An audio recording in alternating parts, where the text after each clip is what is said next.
no.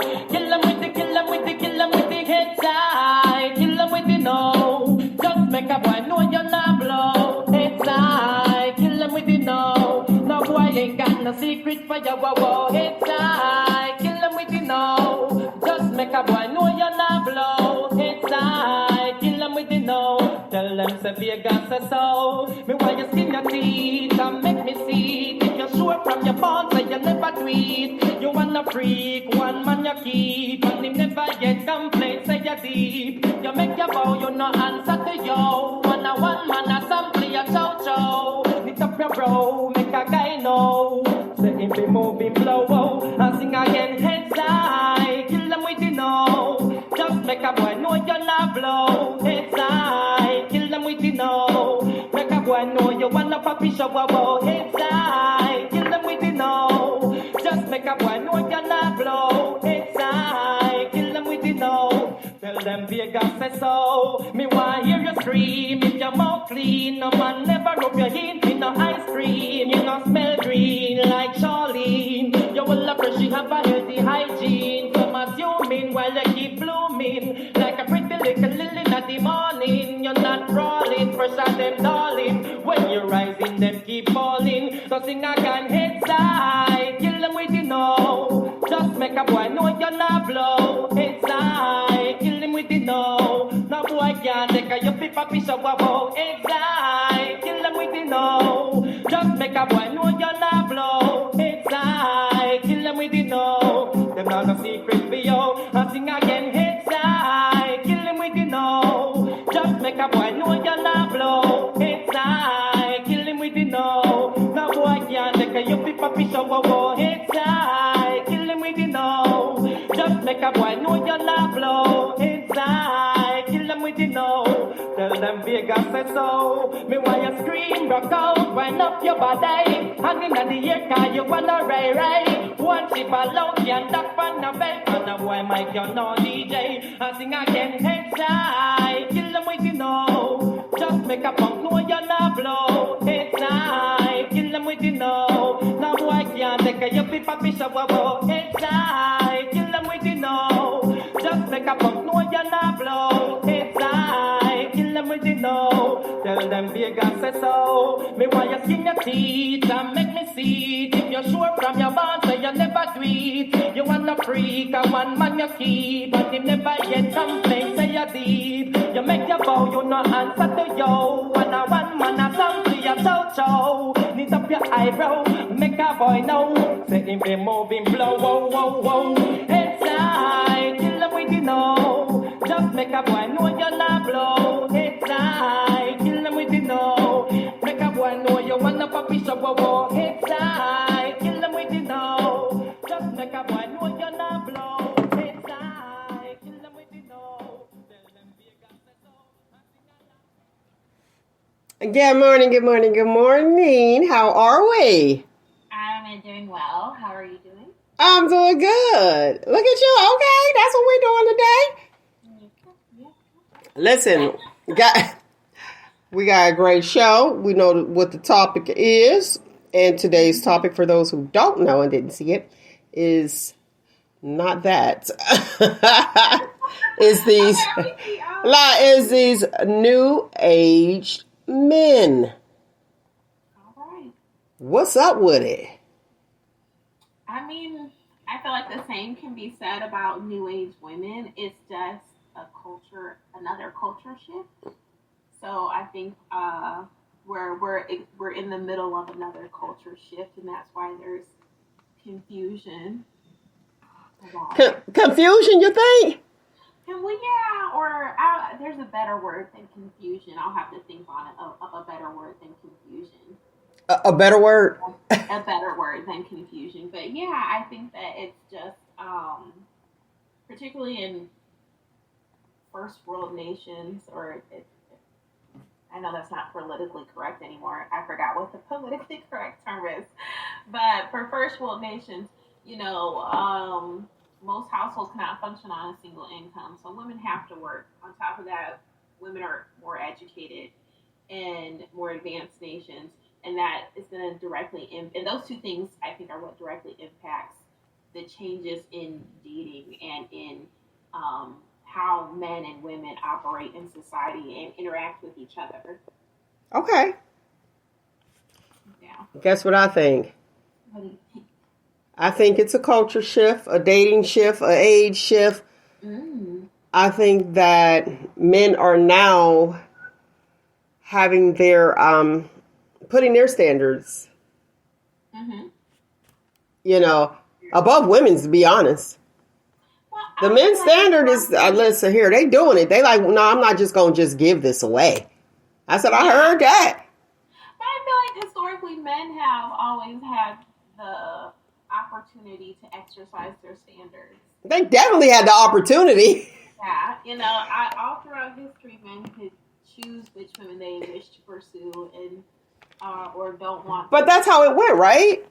Yeah. They hunted for who they wanted. Yeah. But the roles are reversed now. I don't think the roles have reversed. I think women are removing themselves from the competition. Oh no. Go ahead. No, go ahead. There's a greater portion of women who are removing themselves from the dating pool or removing their investment in traditional relationships or traditional marriage, traditional union, and it's just not a priority or an end all be all the way it used to be in previous generations. Okay. Yeah. I think it is. Men are saying, I'm tired of y'all getting everything. We have so many anthems out there. I was trying to get the one, and it's so explicit. What is I don't need? Let's talk about the I don't need real quick. I think it's definitely not my generation. It's probably a generation under me. But there is so many anthems now, and then throughout history, American history. But there was also men's anthems because men have had anthems along those lines. For a long time. What kind of anthem? I don't need anthem. Okay. What you mean, like Bobby Womack's? If you think you're lonely now. Exactly. Or now that's a good anthem. Or like I forgot how the hook goes, but it's like, bees ain't S. Bees ain't nothing but hoes and tricks or something like that. Is that how to? Right. But I guess that could be an anthem. That could be an anthem. And there's other ones I can't even think of. Or like even just recently with Terrence Howard, whoop that trick. Like, come on now. Come on. But if you're not a trick, they're not talking to you, right? I feel like but if you not an and, then they're not talking to you either. Well, yeah, that's true too. That's true too. Right. So, okay. All right, let's. FNF. What is that? FUCK N-word free.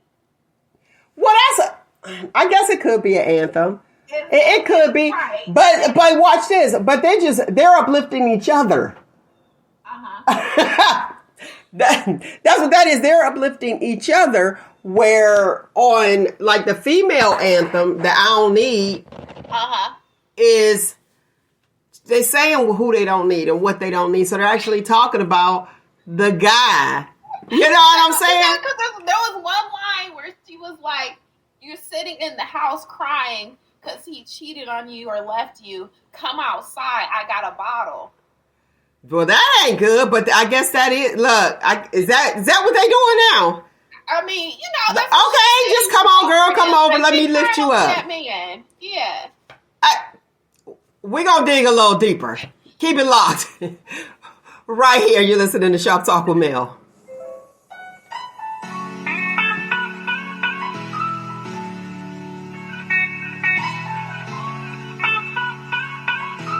Everything that happens is motivation.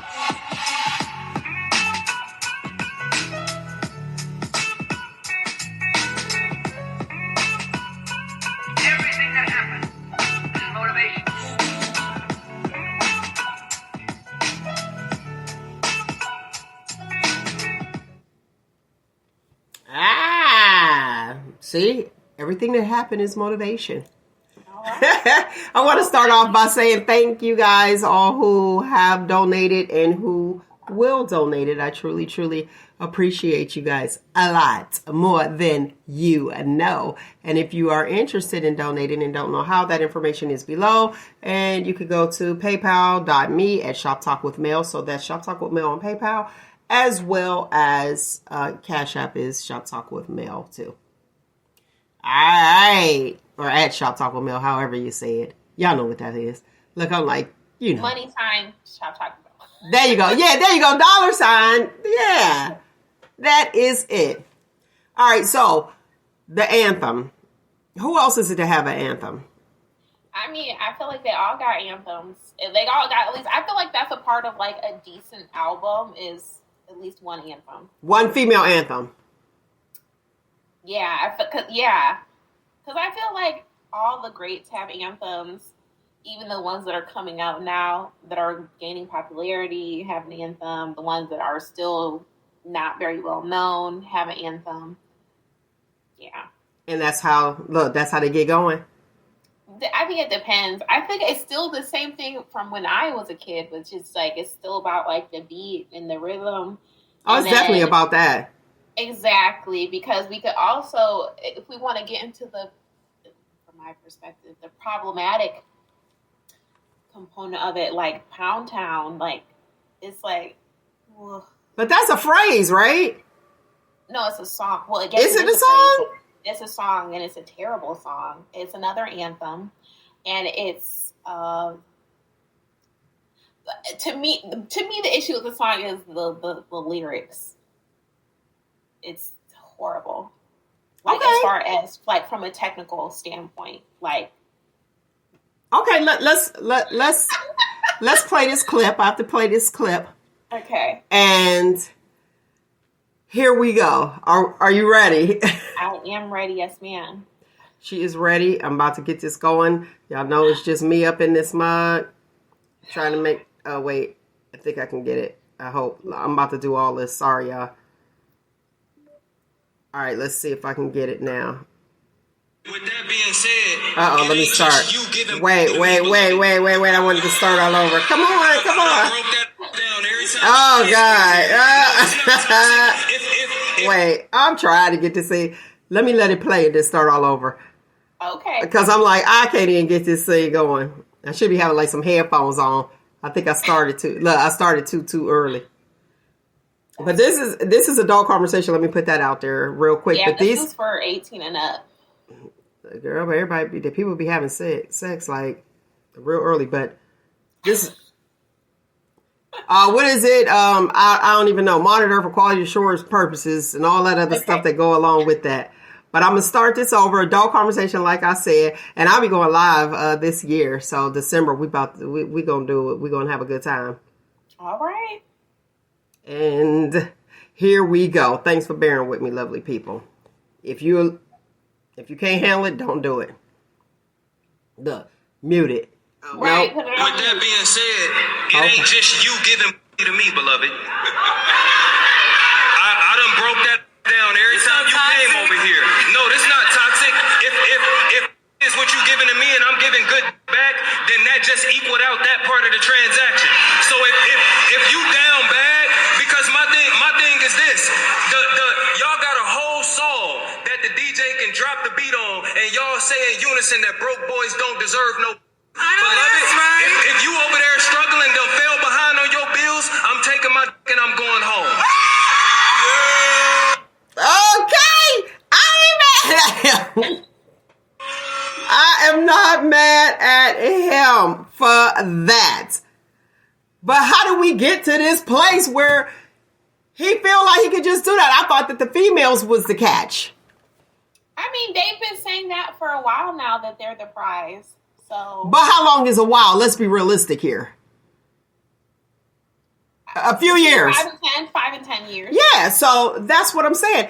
The roles have reversed where women feel like, oh, well, I have to do this in order to be with him or to have a man and lower your standards.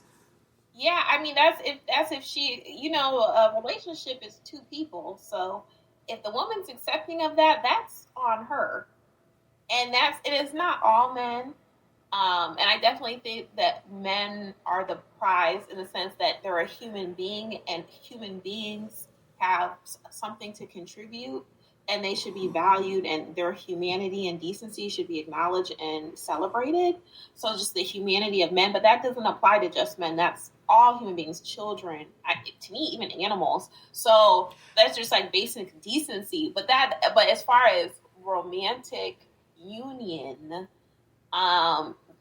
traditionally the man is the hunter. So if you're the one hunting, then how are you the prize simultaneously hunting? It's the same thing with these particular men desiring a submissive provider. Okay. Like Keke Palmer. You say like Keke Palmer. They want you to be submissive, but also provide for them. Yeah. Like, but you know, that's shady that we throwing that out there. We gonna pin that. David Hood at Facebook said our only anthem is "I Don't Want to Be a Player No More." That was mine. That was my wedding song.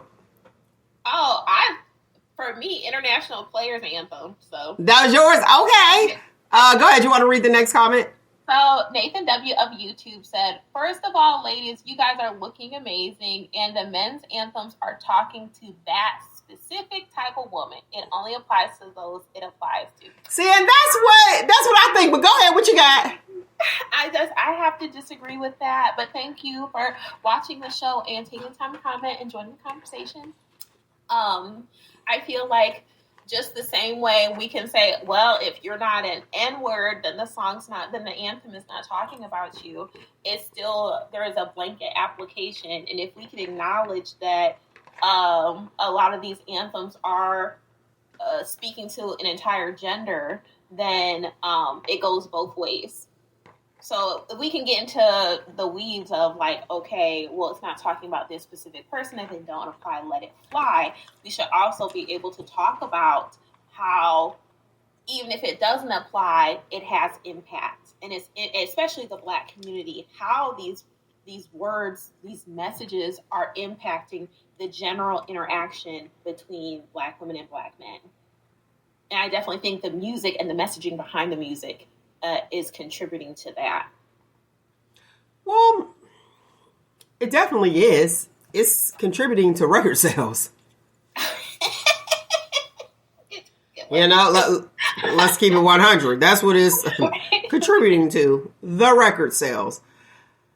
I get it, but it seemed like the females have more anthem songs. Well, and I think that's because women are more emotional. And I think that just like Mary J. Blige is an anthem of your broken heart emotions. Oh my gosh. Like, you know what I'm saying? Like, no. So, she really has all the anthems of heartbreak, period, in emotion. So, but that's heartbreak. And so I guess that's why this girl said, what's her name? Big Boss or something like that? Okay. Talking about We'll Need a Man. No, Mary J. Blige does not have an anthem for me. I'm talking about, when I say an anthem, that means everybody's in unison to agree to this song. Mary J. Blige, when she get hurt, she make banging music, but I've never ever bought. I had, tell her, I bought one album, and that was What's the 411. What's up? That's it for Mary J. Nothing else. Nate W. of YouTube said, I disagree, Amber D. It's raining men has nothing to do with me. And that's true. That's a good one. That's us telling us how much we got out in the market. Right. And I do agree here that the numbers are in the man's favor, but to just here's what I've noticed. A guy can say to a female, "Oh, your standards are too high. Oh, you bougie. Oh, A, B, C, and D." And women, for some unknown reason, I don't know if it's the compassion that she feels compelled to say, okay, well, maybe I'll give you a shot and lower the standard. But what's happening with the men, they're not. They're like, this is special. I'm sticking to it and I'm done. Either deal with it or not. Shut up or put up. But I also, I agree, but I also feel like there's a component of what women and men are offering, like what they're bringing to the negotiation table. Like women are looking like for commitment, stability, and access to their womb, right? And whereas men, oftentimes when a woman doesn't meet their standards, they will still entertain her, but she won't qualify for commitment, and then he just won't inform her of that. So he's still interacting with her. He's still gaining sexual access. He's still willing to participate in that arena. But men, and that's why I feel like it's really important to distinguish between sexual access and commitment. Because I feel like women are saying, I don't need a man for commitment, and I can just have sexual relations. Whereas a man is saying, I'll have sexual relations with anybody, basically. They're not anymore. He said he gonna take his joint. He taking his eggplant and going home. If your bills, you fall behind on your bills, seeing seeing that it's out there, women, I ain't dealing with no broke dude, blah, blah, blah. He said, and if you fall behind on your bills, trust and believe, ma'am, I'm taking my eggplant and I'm going home. Well, and I think that's good, because I feel like that is good, because that falls in line with men being more selective about who they procreate with and who they give sexual access to, because we know women have cash register babies, right? So if you're a man and you're trying not to get trapped, you definitely should walk away from a woman who's not financially stable, or if you suspect or feel she might be using you for your financial resources. We're gonna dig. I think that's a good thing for men to like empower themselves. And also, on top of that, is an example of exercising sexual discipline, which I think is a major problem amongst men, is they don't have sexual discipline. So they do now. Exactly. And then the chicks, listen, David Hood said these women be sliding in the inboxes trying to catch some eggplant. And he is, let me tell you, he is not lying, because I have seen it. My homies be like, look at this. And you know what? Some of these guys are running. They like, she trying to chase me. What's she trying to give? Right. Or what is she trying to have? Is she trying to trap me? Almost the same thing. Like you were saying, some women feel like it's a cash register, but baby, please, that's a lifetime cash register. And it could be a headache too. Right. And then what if your cash register get outdated? Like, no. Yeah. That's not the move. But what I'm noticing and what I would like to see come back is these women, when they have a standard, keeping that standard, holding to that standard, instead of, okay, well, he is having a hard time right now, so I'll lower my standard. My thing is, if somebody says that you are bougie or your standards are too high, you just let me know in that conversation that you are not willing to put in the effort. And there's no sense in us moving forward. As far as like coming to the table, I'm going to ask you this question. What is wrong with being a gold digger? So in many other cultures, there's nothing wrong with being a gold digger, and their women are socialized from a very young age to be quote unquote gold diggers. And that is because all throughout all races and all throughout history, even in the Bible, a husband is liable to leave his wife, abandon his children, change his mind. Men are fickle, right? Even within a commitment. And so women are encouraged to have a backup plan, have some security, so that in the event that your man leaves you, abandons you, starts beating on you, goes, chases another woman, whatever, you're not going to be completely destitute, or you'll have some amount of leverage in that situation, because historically and biologically, women are compromised when we are pregnant and child rearing. So in order to procreate, you have to be willing to put yourself in a vulnerable position as a woman. So you don't feel as though that it is the woman's responsibility to ensure that she don't keep a souvenir? Oh, I think it's both. In a modern society, it's both people's party. Historically, it was a woman's responsibility to make sure she didn't get a souvenir, because historically, before the availability of contraceptives, the woman was typically the one burdened with the souvenir, whereas the man could always walk away. And historically, again, across all cultures, across all races, the man will just walk away. So the plan B is for the unexpected, sounds expected, move of the man. So here again, he has control. Why are we allowing this? Well, because I think... Why are we lowering our standards? Because that's what it really boiled down to. Okay, I think modern women lower their standards because they don't love themselves, they don't know themselves, and they are looking for love outside of themselves. So when I'm imagining a very young girl, because I feel like particularly Black women, the biggest stumbling blocks occur when you're very young. I'm talking under the age of 20, 22. They're 16, 18, 19, getting pregnant, catching an STD, and their life is ruined. And I don't mean to say that, but you know what I'm saying. It's real hard after that, right? Making their life way harder, substantially reducing their value on the dating market.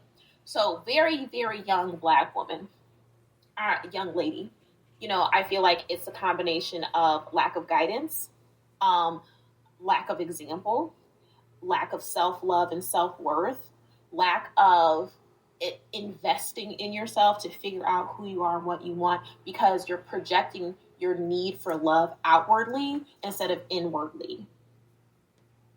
Okay, David Hood said because it's a man's world. That's an anthem. James Brown's anthem. There you go. But it wouldn't be nothing without a woman or a girl. Okay? So I guess that's everybody. It's a collab. Exactly. Carla Lee said a gold digger don't care where she digs. They have no limits. That's scary. I don't know. I feel like the way I've heard gold digger thrown around, I feel like a gold digger can be applied to just a woman with standards. Basically, and that to me personally, that's not a gold digger, but then I know there's some men who will call that woman a gold digger. And I'm thinking just more like from a historical context, Carla, like, I don't know about she'll dig anywhere. And I guess that does make sense because historically, when women weren't even considered human beings, they were property of their husbands. You didn't have much choice. So if you have to go entertain a man that you were repulsed by, you didn't really have much leverage to go find a man that you were actually attracted to either. So in the greater context of history, I feel like that's a little bit unfair because I do feel like historically, there was a very, very long, for the majority of human history, women really did not have very much voice or agency in who they were paired with. Yeah, back in history. Okay, watch this. Go ahead. Also, Tasia Rudolph, forgive me if I'm mispronouncing your name, of Facebook said, but women make the world go round. Amen. I think, look, that was to that because it's a man's world. Hey, definitely do. Reproduction, but I don't know. Because these men are stopping it. I think it's these new age men, like, no, listen, they take women out here asking men, they have sex, asking him, where's the condom? Asking these young men that. I had that conversation with a young guy. And the girl asked, well, what did you do with the condom? He like, for what? Mm-hmm. It raised the eye, light bulb went off in his head. Like, for what? He was like, I got it. So these men are taking their condoms, taking their semen with them. Right, as they should. So, but you got these females out here that's like, what'd you do with it? Where's it at? Why? Look, my thing, I'm with the young man. What was your plan? Right. Or I don't know, because I would think just logically, like, maybe she's wondering if it got stuck or if he's just going to throw it on the floor or something. She wants it to be disposed of. On the floor. I don't know, girl. I don't know. Because I wouldn't ask that question, but I'm just... She's on the floor, like, am I going to get out this bed and step on that? Exactly, like, stuck on the bottom of my foot. Right. I will hope other she than ain't that, entertaining nobody that's that nasty. It sounds, other than those two things that I can think of that I think are reasonable, it sounds like a nefarious question. Definitely. Definitely. But You there guys have the link baby, or even if it's not a cash register baby, it's one like a lot of men think if you have a baby with a woman, she'll, you're tied together for life, and you are, but it means like forever sexual access or forever communication, which I think it does. No, it doesn't. Having a child with somebody does not mean forever access. Not forever access, but forever communication. Okay. Like, well, at least, I'm the mother/father of your child. You at least need to respond to my text. And I feel like, because it could be about the kid. So it's just like, this will ensure me I always have a wedge in the door. Like the door is cracked. Okay. Go ahead. So David Hood of YouTube said, I think a gold digger is someone who doesn't have their own or doesn't bring anything to the table. I don't think there's anything wrong with a woman seeking a man that is accomplished. Okay, see, I can appreciate that. I think that you should have high standards. But okay, right. But is genitalia not bringing something to the table? Looks. So both are. So what y'all just gonna y'all just gonna have that transaction broke? Everybody just, we're not gonna go out to dinner or nothing like that. We're getting ready to just have this transaction and it's over. Well, I'm just saying, because when so that's my question for that listener is like, do you consider, you said when a woman or a person brings nothing to the table. So is physical attraction and sexual access, do you consider that nothing? Good question. Okay, that's a fair question. All right, so let's see. Everyone got away. This is another comment. Everyone got away from the traditional roles. Yeah, we're in a new day. Yes. Women's empowerment comes with a set of rules that's not viewed as traditional. Yes, it is. But watch this. These men are now coming with a set of rules and the women are complying. And that's what women shouldn't comply. What'd you say? And you think women shouldn't comply? I think women should get the ball back in their court. How did we lose the ball? Matter of fact, we ain't even losing the ball. They ain't even stealing it. We like, here, you go ahead. Check me up. Go ahead. I'll let you go. Like, wait. Like, what is happening here? Just here, take it. Win the game. Yeah. Because I just don't want to be lonely. I'm trying to get some clarity here. Like, what is happening?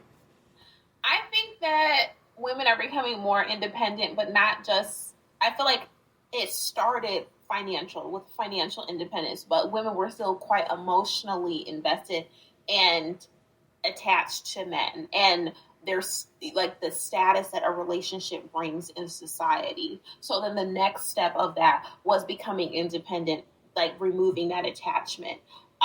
Basically, I'm still worthy. I'm still deserving. I'm still a human being. I still have something to contribute to society, even if I'm single, even if I don't have children, even if I can't get a man, even if I can't get a man to marry me. You know what I'm saying? And it's just like, I'm okay without that.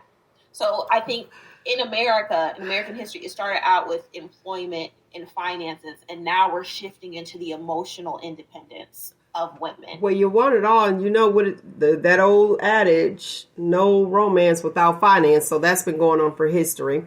Yes. And yes, it was a status thing to have a man, to have a husband. Then it was to have a man. And then you get with your homegirls and your female anthem, and then you like, I don't need no man.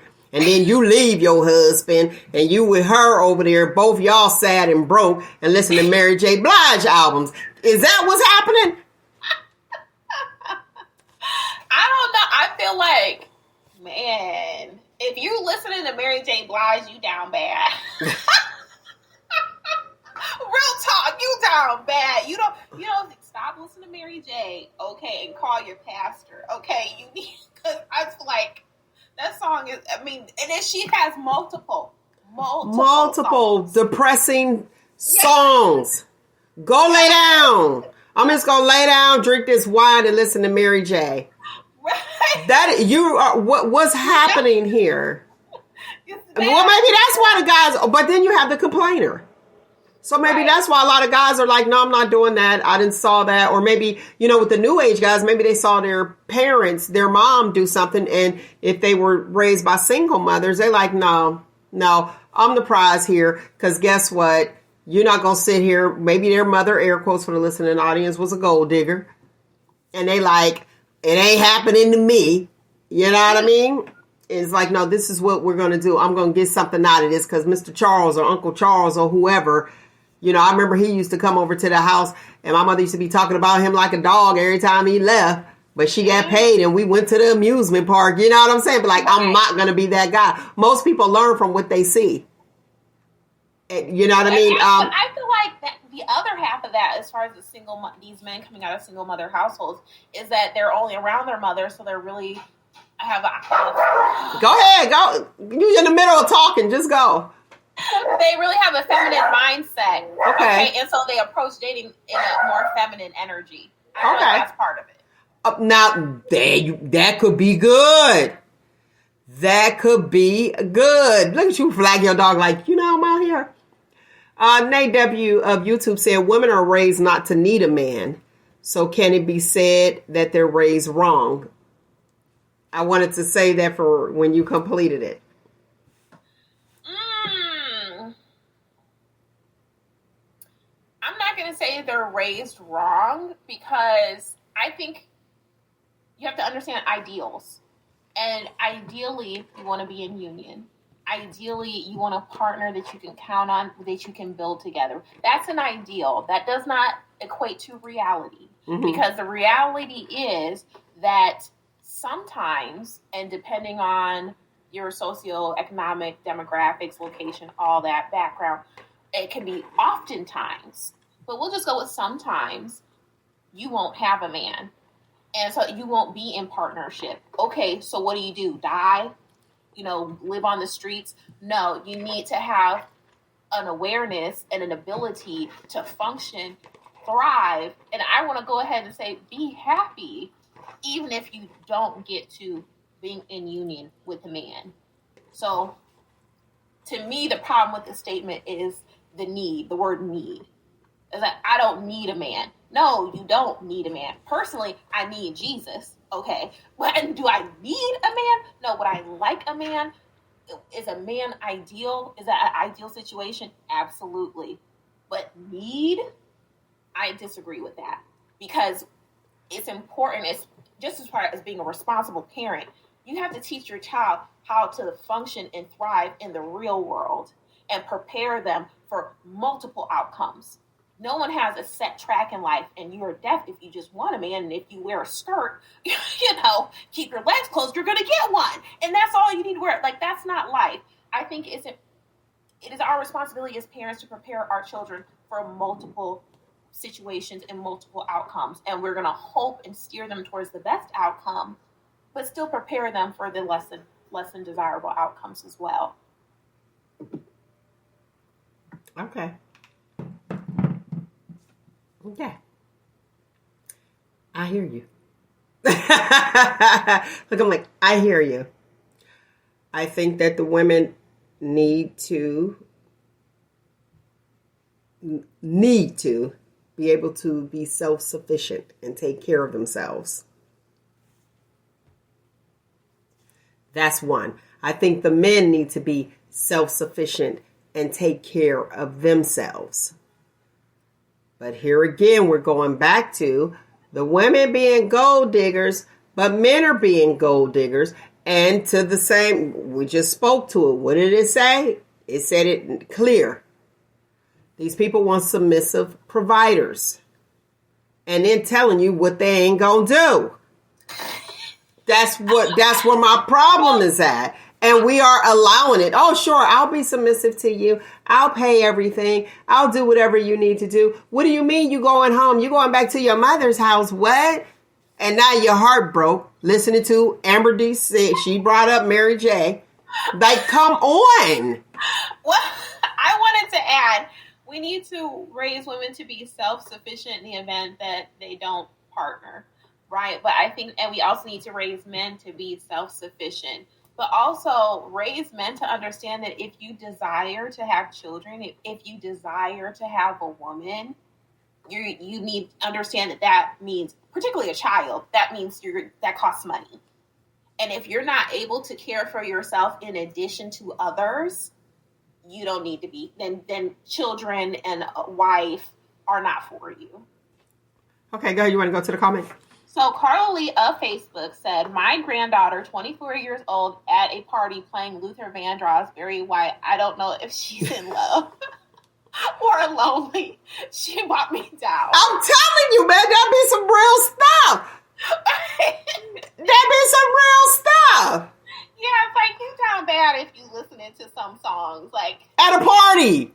I'm mad it was at a party. I'd be like, yeah, look, what's that? Grabbing my purse. I'm out of here. Go ahead.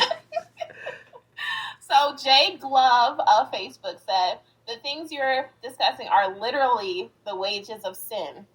Falling out of the outline of how God intended for the family to set. Started with sex before marriage. We were doomed from the start. Okay, so we got our past. He spoke about the past. Let's talk about the future. How do we correct that? Let me get to this next comment. Go ahead. Okay, so Bobby W. Jefferson Jr. of Facebook said, I was raised to not need a woman. I want a woman. Okay, and a part of that want means there's requirements.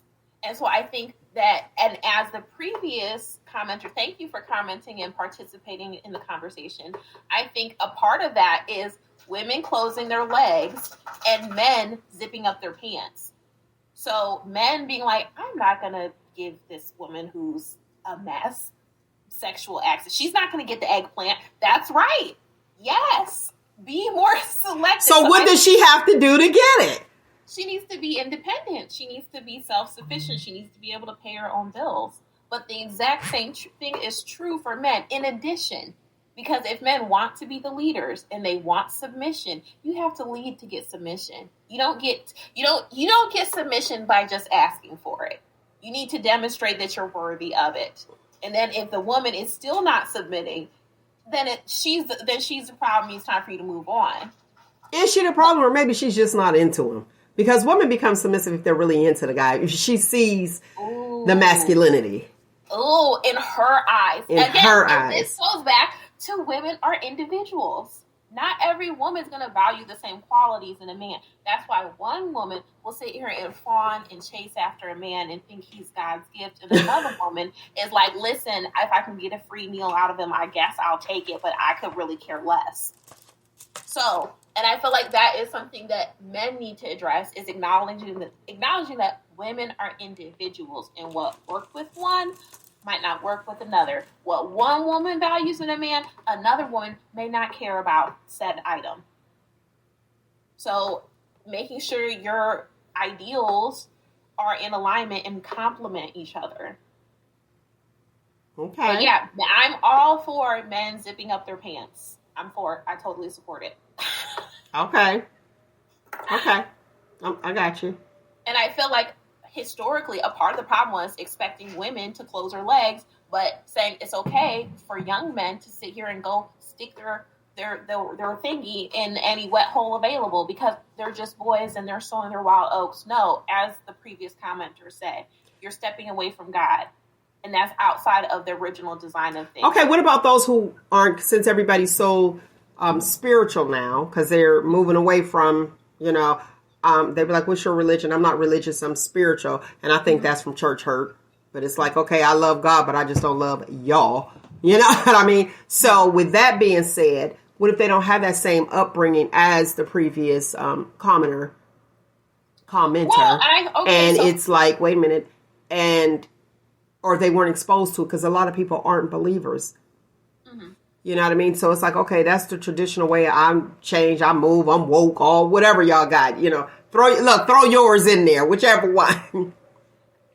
But what about that person that's like, okay, that's then, I understand what was, will be, but right now in this moment, what do we do until the will be comes?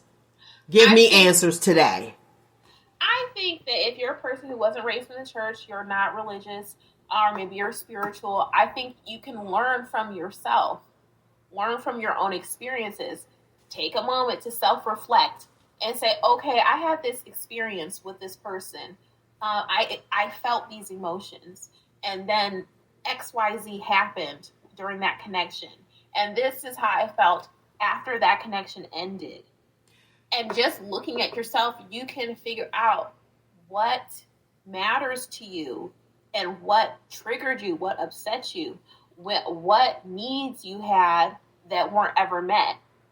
So even if you don't have a larger framework or a traditional framework to work from or work within, you can still just go based off yourself, or even take it a step further to give yourself a little bit of framework if you're not religious. This is what I observed from my mother. This is what I observed from my father, from their romantic experiences. And this is how it influenced me. And this is what I want. And this is what I don't want. That will help you establish a romantic framework as well, even if you're not a religious person. Okay. Let's say this. So it's all about perspective. But here we are with perspective. Perspective isn't always true. Ooh. So when it's like, okay, this is what I see, but what you see may not be true. Especially from the vantage point of a child. And I feel like, as most people, as you mature and enter into your own adulthood, into your own romantic lives, you hopefully start to realize more and more that you had very little understanding of what you observed in childhood from your parents. And the conclusion you come to as an adult may be very different from the conclusion you had come to as a child. Or just maybe more complex and more nuanced. But again, that goes back to just like self-growth and having some level of awareness, you know, and taking the time to reflect on your childhood, on the good and the bad, and where you could have came to the wrong conclusion about something that you had seen or overheard or whatever.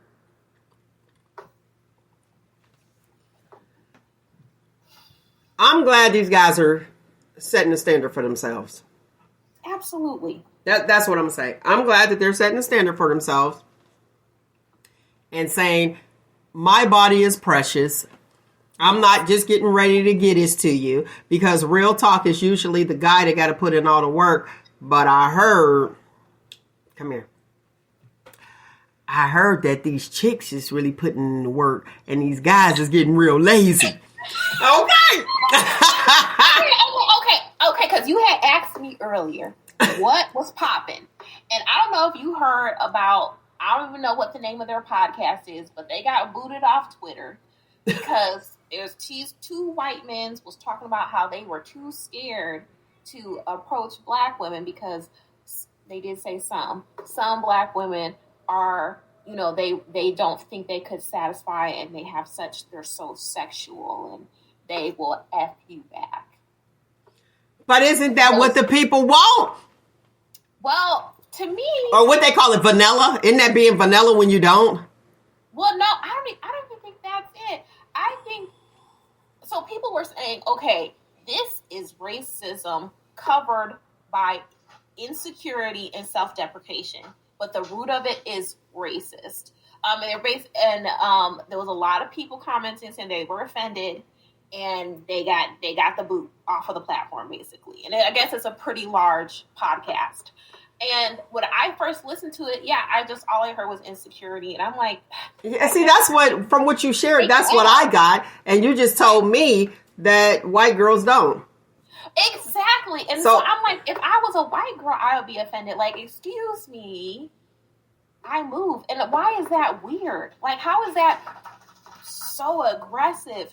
Like, you don't move when you're having intercourse? Like, you know, it was sounding like the transaction. Exactly. It sounded like these dudes that were discussing the topic. They really sounded to me like they'd be like, and she put my pee-pee in her mouth. Like, that's how it's like. It's just like, it was, they made themselves look bad, honestly. But as a black woman, I do want to say, yes, that I think that there was a level of racism within that, because they could have just said, I'm not attracted to black women. that's okay, sir. That's fine. But not saying like, oh, they're so sexual and I don't think I can satisfy them. I'm going to go somewhere and I'm going to be a disappointment.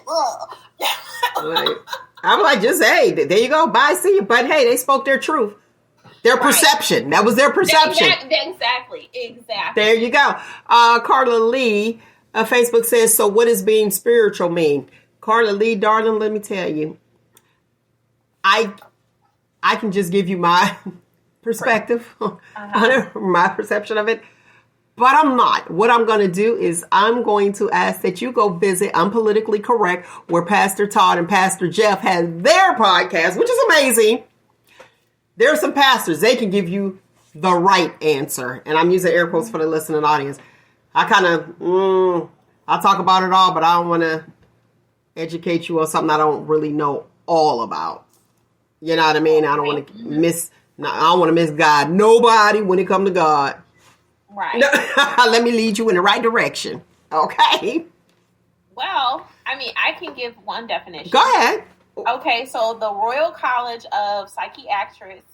Oh, I could have did that. Go ahead. Sorry, I was going to say, Go ahead. Spirituality involves the recognition of a feeling or a sense of belief that there is something greater than myself, something more to being human than sensory experience, and that the greater whole of which we are a part of is cosmic or divine in nature.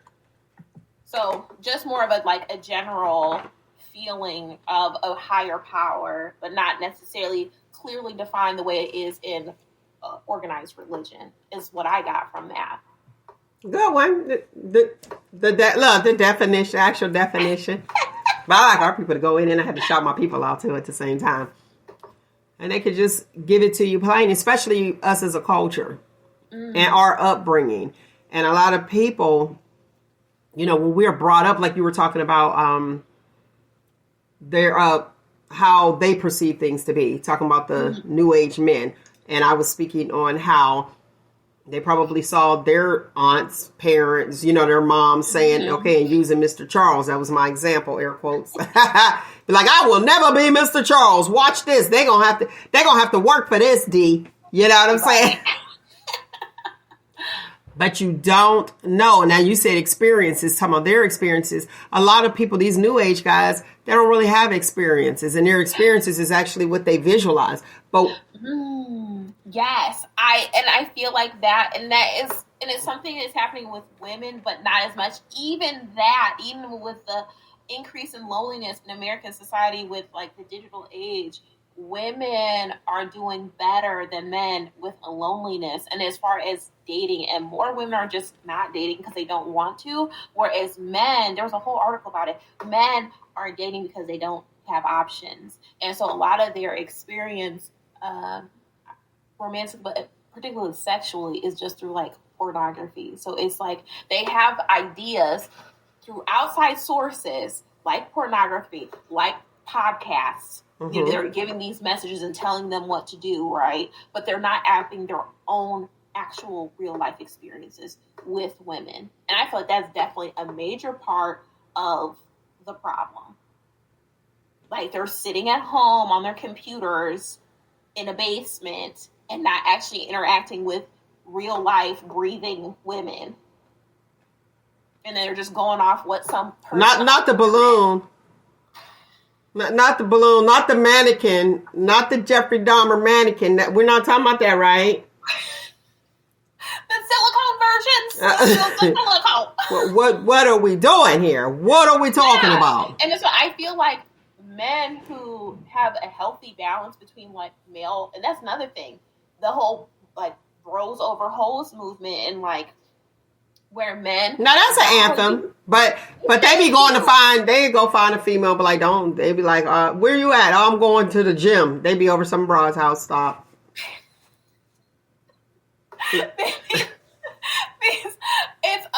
That is a part of the problem. And you'll see, I think, men who have like equal relationships, who have relationships with men and relationships with women, tend to be like more balanced and rational, whereas these men who have very little experience or interaction with women, or and double fold if they don't even have very many interactions with other men, they tend to have these like very negative experiences and perceptions and they tend to not do well romantically. And then I feel like, and the root cause of that is because they don't see women as human beings, as people. Okay. So then it makes it harder to even have a relationship with someone if you don't even view them as a person. Now, okay, let's go with that. Let's get these shop topics out of the way. All right. Okay, so Matthew knows. Matthew knows baby's mama. Doesn't that sound crazy at that age? Matthew knows baby's mama said that Beyonce don't talk to her or her son. I just want to say, to me, this is another example of the good of the internet, because she got dragged, and praise God for it. Because I was like, I hope people don't fall for this nonsense, and they didn't. And she got dragged as she needed to, because first of all, why are you reaching out to his daughter? Woo, because she the one with the money. And then the son talking about something. Why don't she like me? Well, you know what, lady? If your son came to you and asked you that question and seen there was an issue, I'm going to need for you to sit your child down and let him know exactly why. Oh, you just destroyed her family. Right. Your mom made a decision to destroy her family with her dad, which the mother didn't. She just agreed to whatever he had going on. Now, here's my thing. I said, she said that he was backed up on child support. That ain't Beyonce's problem. That's the daughter. Right. Like, she come didn't on. make the baby. Right. He backed up on child support and you live in a trailer home. Boom. Bad decision, man. It looked good. Because, see, you was with him based off his daughter, clearly. That's what it sounds like. And then you got yourself a souvenir. Now you don't even know how to sit there and pay for your child. Go to Matt Knowles. Yeah, I'm calling him Matt because that's a straight up Matt move. Get out of here. But you know what? It's not even, I said, see, they not putting Matthew Knowles on blast because he already told them IDGAF. Okay. You know what I'm saying? He done made his feelings known, and that's okay. Let's move on to another target. And moving from target to target to address your needs is very opportunistic. And why didn't she say Solange? Because she knew Solange would give her that work. Okay, and it's people like this, they know who to come for. This is a great example of that. Because, no, they ain't come for Matthew. They ain't come for Solange. But Beyonce is known for being silent. Like, that is her strategy. And they're like, oh, let me sit here and try to shame her. Well, she got shamed over there. You made a bad decision.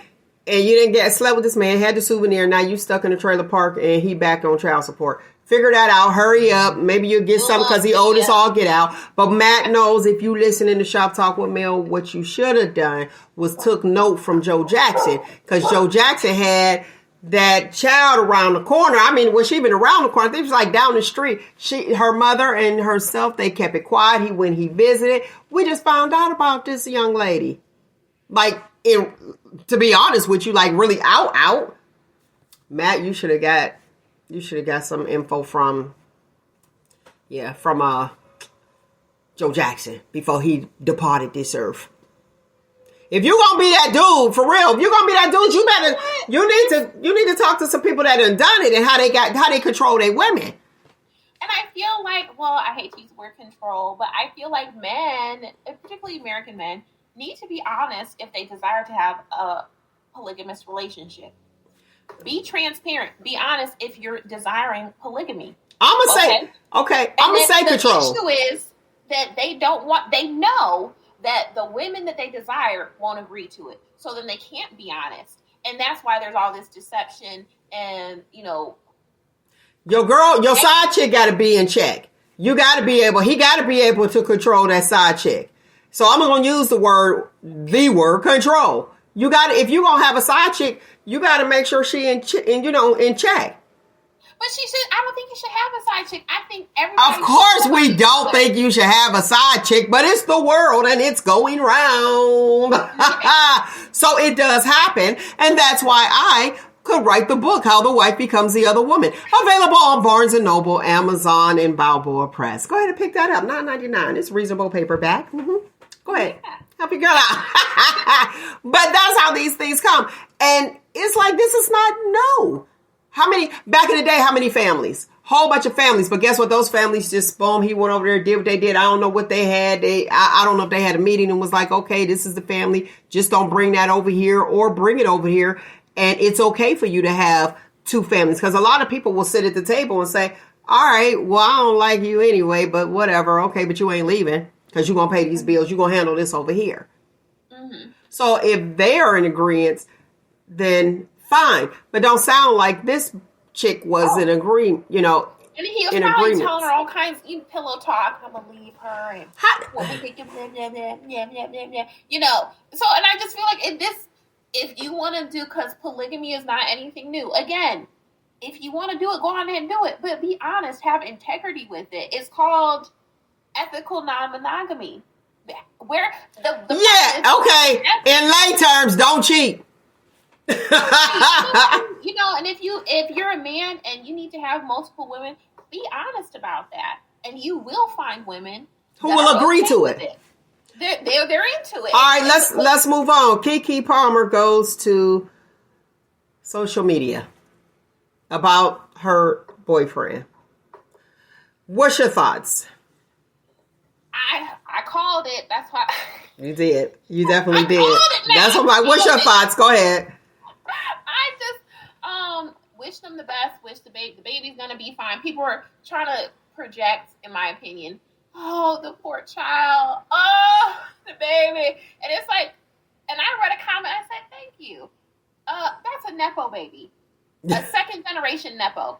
That kid's gonna be fine. Let's get over that. Okay.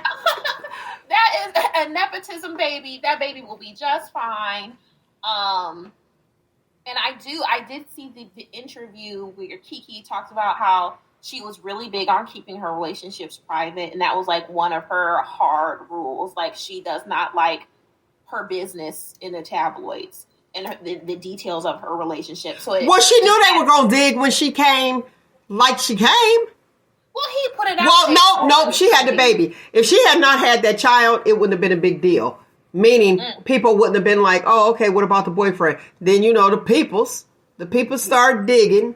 They was like, oh, wait, she just had a baby. What about the baby daddy? Hold on.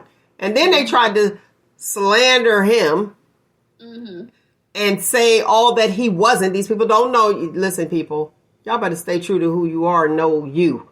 And know what you know. And don't fall into all this extra stuff, your reality. I'm like, this here reality stuff, it really ain't reality. Real talk. And then we're going to go into that on the next topic. Let me finish this up real quick. You see she's staying with him? I don't know. I think she is. I think she is. And the dudes was dragging Keke. Yes. They went on her appearance crazy. And I thought that was foul. And I'm like, why are they dragging her when she's not the one even speaking? It's the internet speaking to each other. And then they attack the actual people that's dealing with the situation. Should he have done it? Should he have done that publicly on Twitter? Should he have done it publicly? No. You say no. Guess what I said? Yes. I said yes. You know why I say yes? Because that is who he is. He felt comfortable enough to do it. So clearly he did what he chose to do. There you go. Now, she keep hers private. She don't do that. But what did she do? She succumbed to this mess. Like, come on. If you got something to talk about them, go ahead, because I want to talk about Jamie Foxx being spotted. Okay. No, it's fine. Okay. Jamie Foxx was allegedly spotted, and I say that for a reason. Did you see the picture? On the boat. Did you see the picture of Jamie Foxx being spotted? Did you zoom in and see Jamie Foxx? No. I didn't see Jamie Foxx. He don't look like Jamie Foxx. Now, I'm going to go, follow me down this rabbit hole. I ain't going to go too deep in it. Okay. Keith Sweat. I feel like Jamie Foxx probably with Keith Sweat. Somebody got Keith Sweat tied up. And he said, listen, I'm about to go out there. Y'all know I'm a writer, though. I'm about to go out there, and what I'm going to do, I'm going to go out there and I'm going to act like you, and I'm going to sing your songs, and everybody is going to look at me and say, oh, that's Keith Sweat. He's going to be like, dude, you don't even look like me. How's that going to happen? Watch. Boom. The people looking, and we all saying, that don't look like Keith Sweat. But then he's singing the song, and we all say, oh, well, I guess that's Keith Sweat. Maybe he shaved. And accepting. We are so accepting of everything. People, know your reality and know it as it is or was. Come on. I don't care what nobody say. Keith Sweat. I want to see Lisa Wu. Lisa Wu was his ex-wife. Lisa Wu, is that what he looked like when he shaved everything off and get like a relaxer? And his dancing. I know how Keith Sweat used to dance. I was like, that ain't Keith Sweat. Where is Keith Sweat? Where is Kanye? He sang a song. I think that's Kanye. Yeah, I think that's Kanye. But I have a question, a medical question. Let's see. Hopefully I can answer it. Let's see. Let me get my brain. People, when they have like major stuff happen to them medically, like a stroke or a heart attack, and it impacts like their nervous system, like when people stroke victims, like half of their face goes, slack. Like, isn't it possible that his face may have gotten puffy or something from his medical from prednisone? Like me? whatever. It can look different, but Keith Sweat look like an ape. He look like a monkey now. I don't know what medical condition that could possibly be. I don't know. Because I feel like, sometimes people, especially with strokes, like if they're, even if they regain movement in their face, it kind of might not be exactly, the same as it was. It was before. Well, you don't expect that. You know what I mean? You still look at the person. Their face might be a little, deformed. No. It may be in some cases not. But you know the difference. Yeah. Like, I don't know. The conspiracies are already running rampant. Mine is. Y'all already know. Mine is. So there you have it. We're gonna do a male's medical moment since this is it. All right, listen. When people have a stroke, usually if the right side of the brain is affected, it affects the left side of the body, and the opposite. Okay. I'm trying to see here. It is. I'm going to do it at the end because it's a little lengthy. I'll do it at the end. I promise you. And I'll tell you what part of the body is affected by which side of what type of stroke that you have. Hey, and then you guys can kind of know somebody who have a stroke and be like, oh, wait a minute. Here we go. This is it. Yeah. All right. Let's go with Monique. She came. Monique came to the social media. You thought she came to the house. Monique came back to talk to the people, but she came to apologize. So she came with different energy, which is really cool. And what she said is, I apologize to my babies that I offended about wearing the bonnets out in public. I respect it, and I think it's wonderful that her first apology, as far as I know, her first apology is to fellow Black women. So, to do what? Oh, her apologies for fellow Black. What she said, I apologize. They are not bonnets. They're shower caps. So she wanted to apologize because they were shower caps. Well, the ones I've seen are bonnets. Because they're not waterproof. It's not waterproof. It's not a shower cap. Well, is it a bonnet? Because the Little House on the Prairie people be wearing the bonnets and the Amish people be wearing the bonnets. Right. Those are bonnets, too. They're different styles of bonnets. There y'all go. Taking on these folks' stuff. She said the shower caps, but you're right. It got to be waterproof. But watch this. The bonnet, air quotes for the listening audience, the bonnet is to the female as the wave cap is to the male. I agree. Don't be outside wearing your wave cap, sir.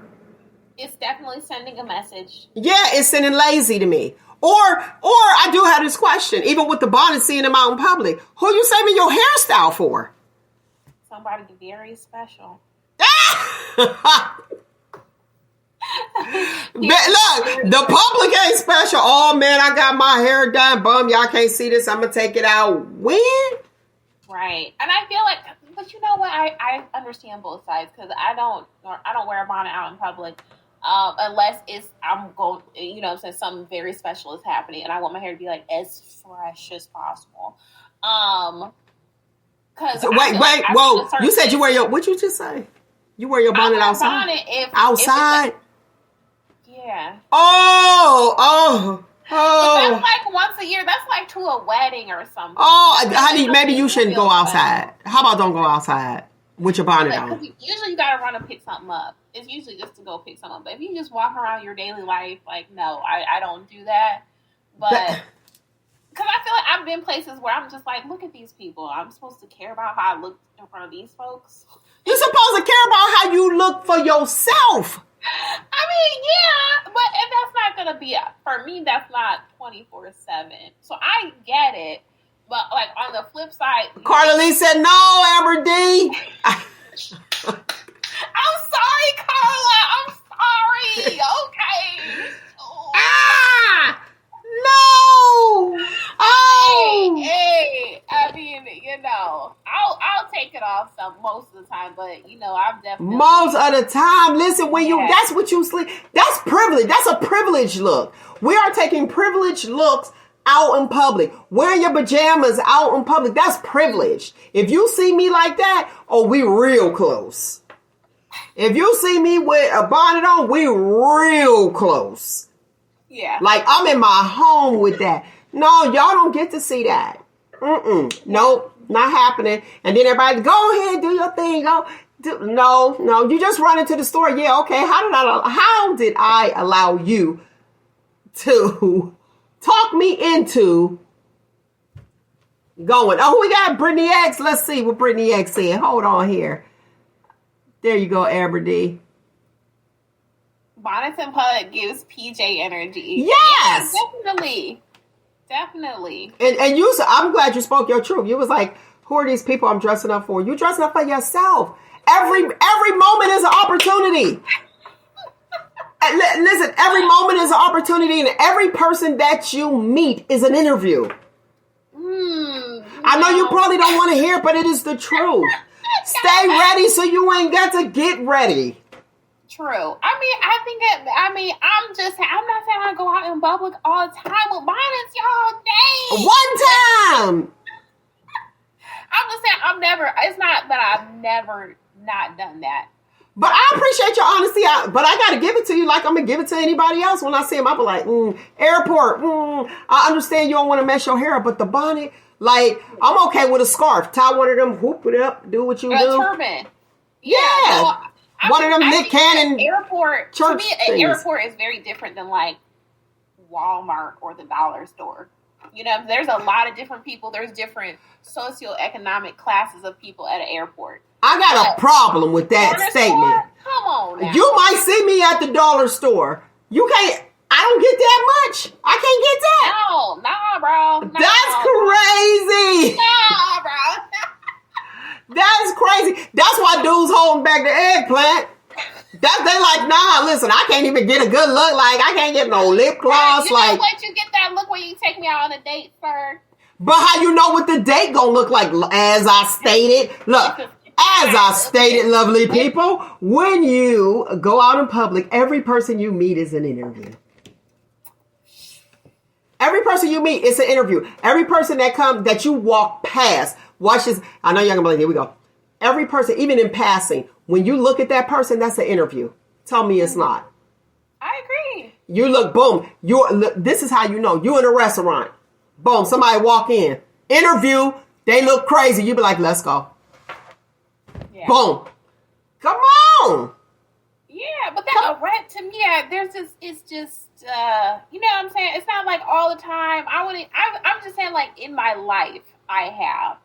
But I'm not going to sit here and not say, you ain't got to defend yourself, but you ain't got to defend yourself. Don't take it personal. Different levels of value assigned to different spaces. Look, watch. Oh, see, okay, there we go. 619-902-2287. 619-902-2287. Call in, text, do what you want to do. I got a text. Yeah, those bonnets set us back 400 years. Wow, I think that's really dramatic. Wait. not voting. I got to speak to this person though. I won't say that the bonnet set us back 400 years. 45 set us back 400 years. The problem is we allowed it. And that's why we are here today, right now.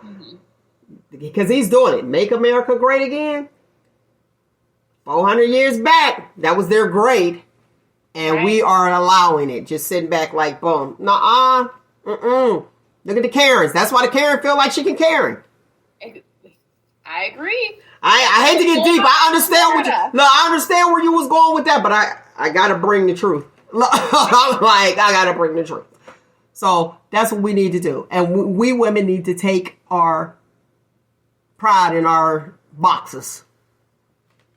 In our privates. We need to take pride in it and hold on tight to it instead of just sitting there like, ugh, come on. But you know what?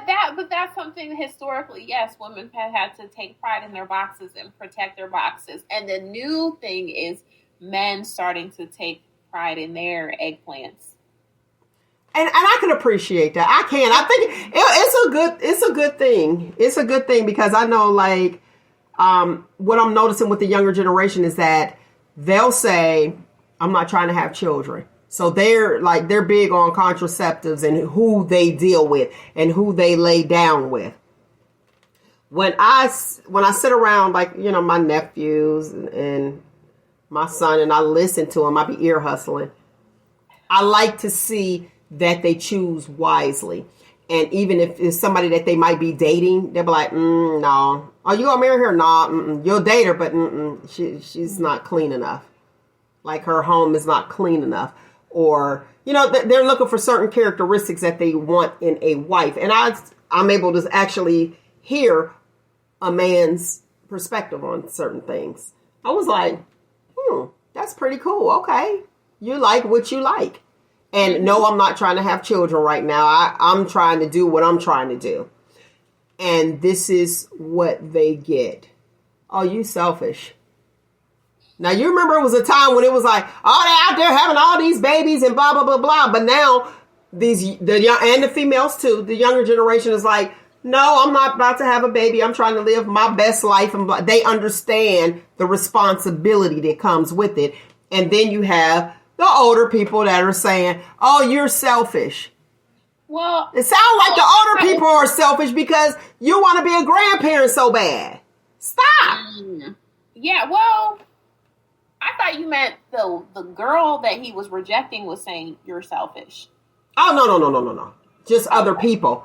I don't think the younger, listen, some of these young girls, they got it going on. They do. Some of them want to trap somebody looking at the fine car that they have and, they dress nice. They do that because they don't have responsibility. Once they have responsibility, then you're going to get mad at them and you got a child talking about, well, I need this and I need child support and I need that. Dude, I ain't have it.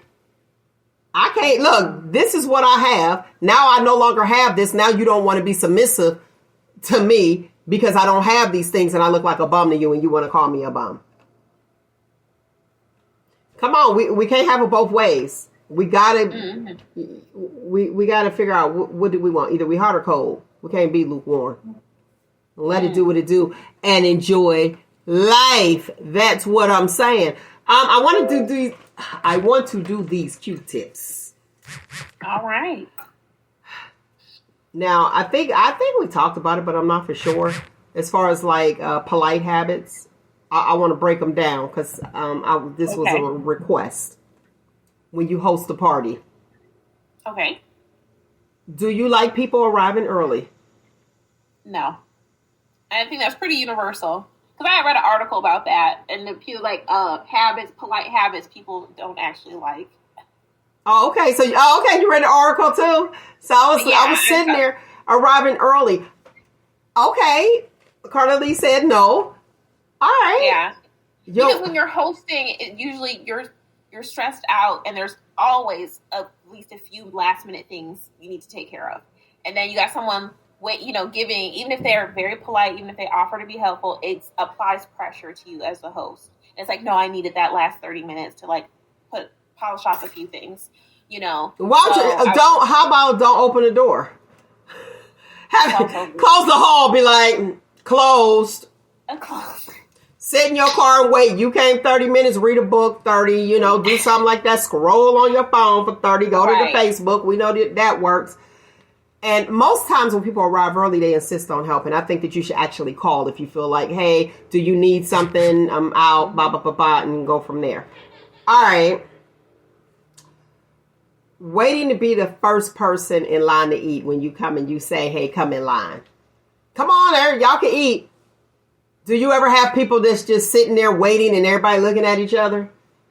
Well, yes. And I think that happens all the time. I think that goes back to just like social norms and courtesy and stuff. And that's why they'll usually do it by age or do it by table. That's why they had to do that because won't nobody get up.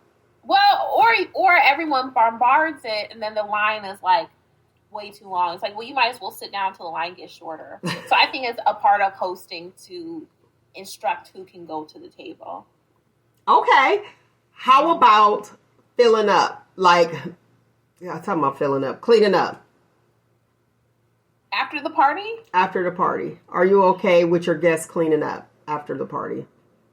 Yes. I mean, it depends because a lot of times when you're cleaning up, stuff is going to all different parts, like storage or whatever, the deep storage, and you may not want people all over your house.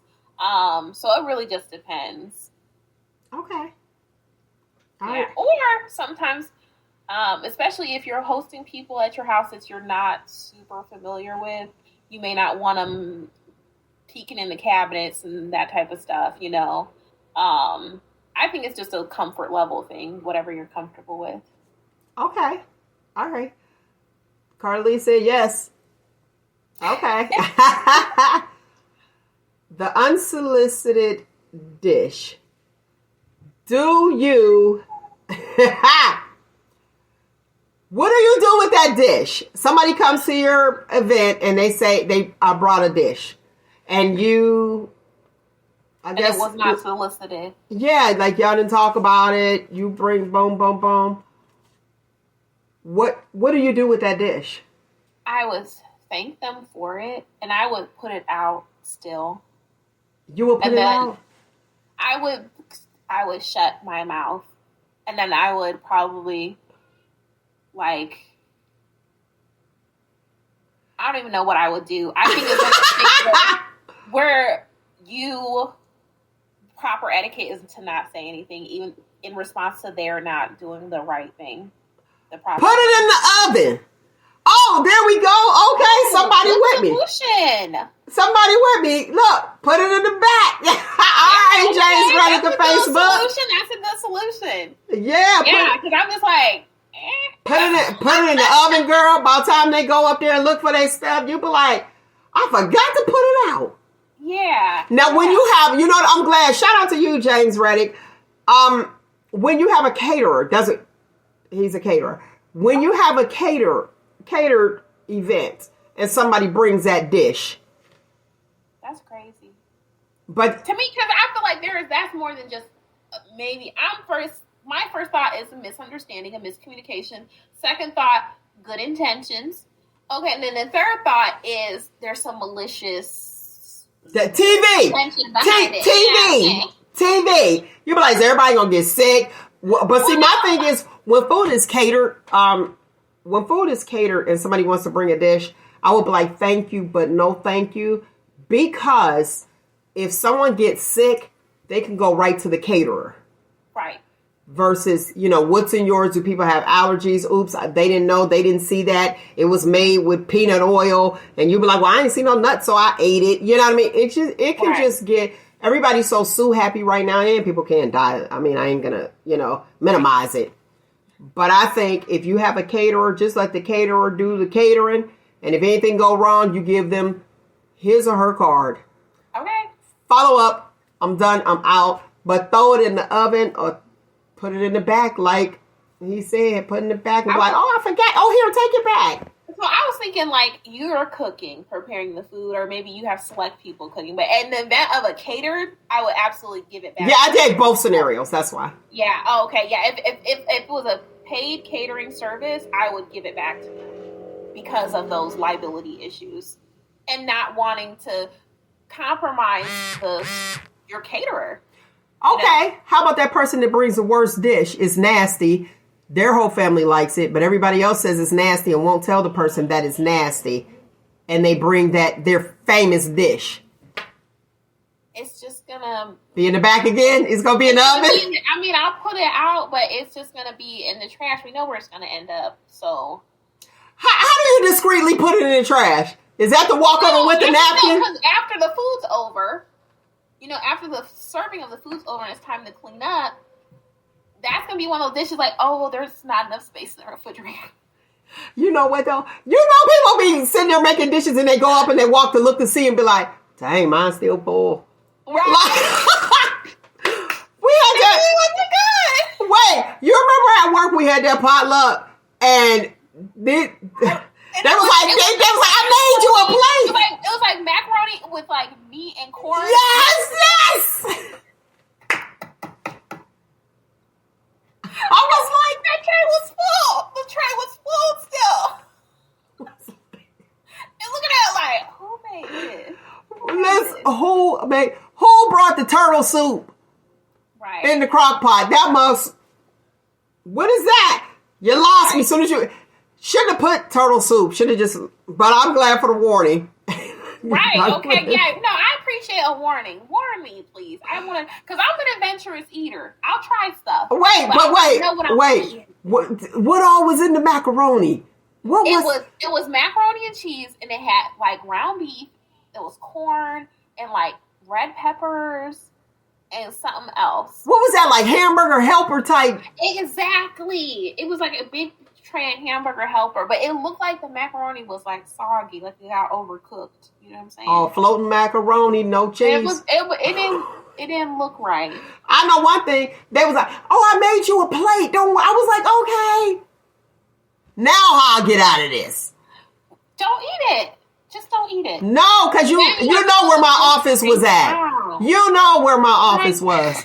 Then they come back, they peeking in, seeing the bowl still over there. You gotta put the plate in the trash face down. Okay, or take a second plate and put it on top of it, and then put it down. Or throw it away when you get home. Okay. I'll be like, I'm gonna take it home and then throw it away. Bam, that's what Brittany X said. Okay. Solutions. We got that. Here's the problem. We gonna give you the solution.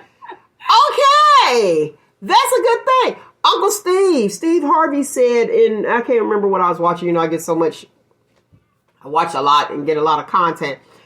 He was saying that it is foolish to work 2 or 3 jobs.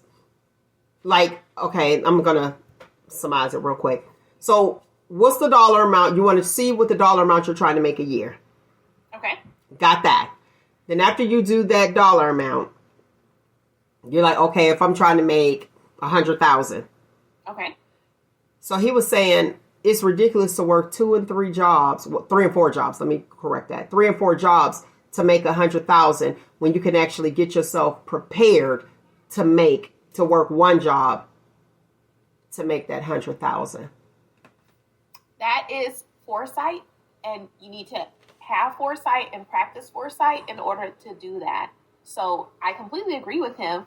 But if you're only living moment to moment and you personally don't value the future and you're not raised or socialized in an environment where the future is prioritized and discussed and the validity of preparing for the future is not your norm, then it's going to be hard for you to execute that in reality. And I feel like a lot of people who have multiple jobs like that, it's a very hand-to-mouth existence. It is, but watch this. Is it even really hand-to-mouth? Because you don't have time to enjoy it. You're working. I'm working, and now I'm exhausted. Now I'm, snapping at people, upset because I'm tired to make this amount of money, to make ends meet for this gold digger I'm dealing with. I had to. Throw it in. I had to. Sorry. I mean, and my first question is, well, who needs $100,000 to live comfortably? But again, that goes back to self-reflection, and then getting the numbers set. To me, so I didn't want to make $100,000. That's something like a middle school, elementary school student would say. You know what I'm saying? Who's someone who's has no actual basis in financial reality, nor should they. You know, but as you become an adult, it is beneficial to really figure out, okay, this is what I want to have in my life. This is the life I want to lead. And it's going to cost roughly about X amount of dollars to achieve these things. And that will vary from place to place because the cost of living varies from city to city. So for the means, if you're doing all of, like, you got to do the math. We gotta bring the math into the equation at some point. It can't just be romance. If you're dealing with a woman and she is pushing you outside of your limits, then is it worth it? Is she worth your health? To a lot of dudes, it is. So it's like, okay. All right, I got a text, and it pretty much says, put it all together. Why don't black people stick together? Wait a minute. They stick together on jobs, non-union jobs. People stick together on jobs, but we as black people don't stick together. Go ahead. I think slavery. And it was to you. It was to everybody. Well, to make history and sweet slavery, that's our history. Because the different nations we came from in Africa were unified, and then when African immigrants come to America, they still have that sense of community and unity. And I feel like the level of disunity within the black community is directly related. It's rooted in slavery, because prior to slavery, we came from cultures that valued unity. I think we still have that, though. Watch this. Extent, but not like other communities. Watch this. How often have we been in another state and you happen to run into somebody and you're at a place and you find out they're from your state? They're like, oh, I'm from Ohio. Me too. What? Well, guess what? Y'all kicking it the whole time at the place. Yep. Automatically. Mm-hmm. So, I mean, I guess I kind of get it a little bit, but to me, it's about interests. Now, I can stick together with you, but if you abstract and it's coming from a different place and that's not where I am, I'm not your girl. I'm real talk. I'm not. Michael Strahan, when he said like work, Michael Strahan, what was it? Good Morning America. Okay. Some of the people that had some issues within themselves, and they were talking about, I guess they weren't working. The other two co-anchors, they, wasn't at work or wasn't working. So they got some issues going on there. And alleged Michael Strahan decide, okay, well, I'm going to do it. Y'all know he the only melanated one on that team. Mm-hmm. Well, he going to be getting replaced. How about that? So that might be the reason people aren't really sticking together anymore, because they know that now they're like, oh, okay, well, you want to jump on the bandwagon? Well, you can be replaced. Like, you know what I'm saying? These folks, we really want them. You could be replaced. And it could be a money thing, too. How much are they paying him? And you want to go ahead and walk out? Okay, bye. We could save some money. Yeah. So it's a lot of things to take into consideration. We talked about last week, I think we was off air when we were talking about the celebrities who are related. Remember, we just happened to just be talking and I mentioned it? Well, there's a few. Bill Bellamy and Shaquille O'Neal. Oh. Cousins. Cousins. And it was so funny because Bill Bellamy was on the Sherry Shepherd show and he was saying how Shaq used to sit at the teacher's desk. He said, and they would be in the classroom. Another student was like, why he get to sit at the teacher's desk? He couldn't fit nowhere else. Right. That was my first thought. It was like, it was, most ergonomic for him. Yeah. You know how people are like, they ain't teacher's pet. Where else is he supposed to sit? That's funny, but that's children.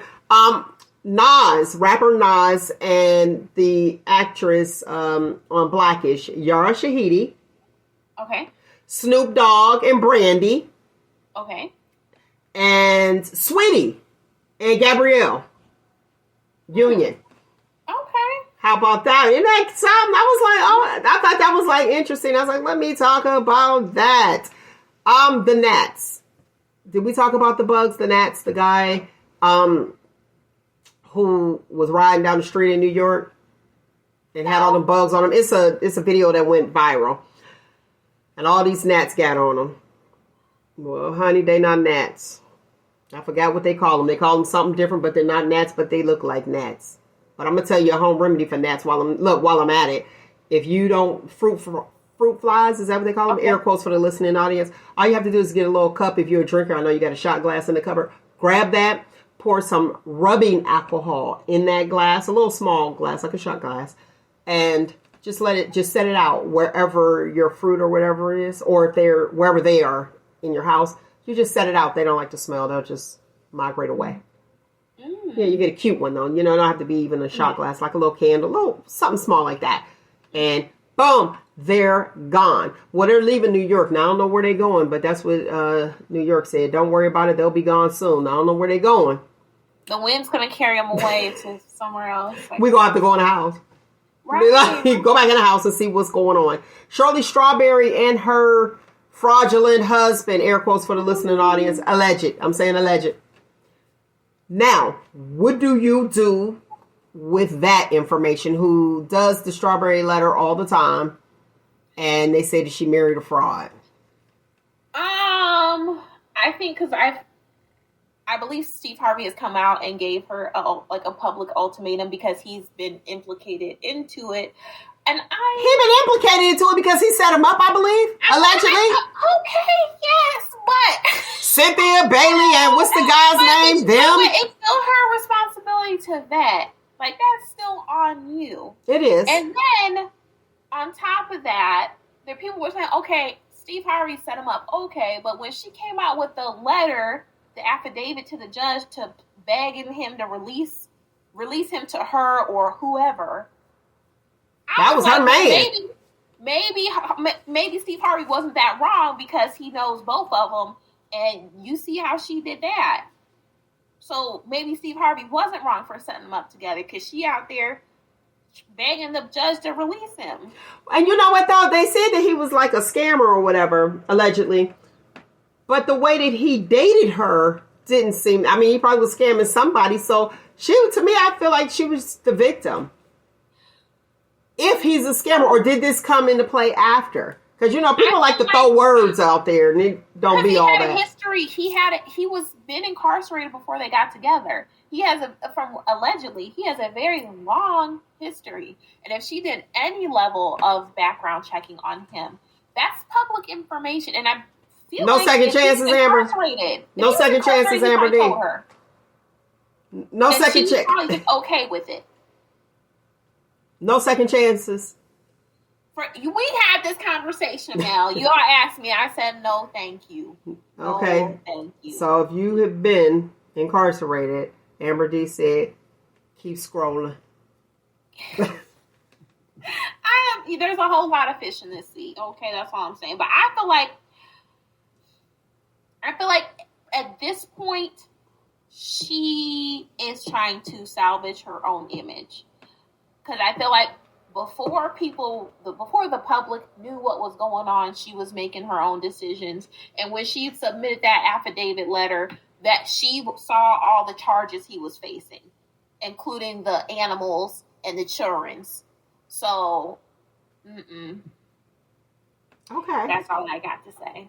That's all she got to say. Okay. Yeah, it's a for me. Okay. Birds of a feather is what it sound like. Does it? You gonna give it to her? I think people are pretty much going that direction because she reads the strawberry letter, but that's her job. She's just reading the strawberry letter. Now, I want to go into the pressure of the young black man. Okay. And when I don't like talking about this, but I had to tweak it where it fits and we can actually have an open discussion. Okay. The young man who shot the young man who punched his mother, and he shot him and killed him. I can't remember. The son of the woman. Got it.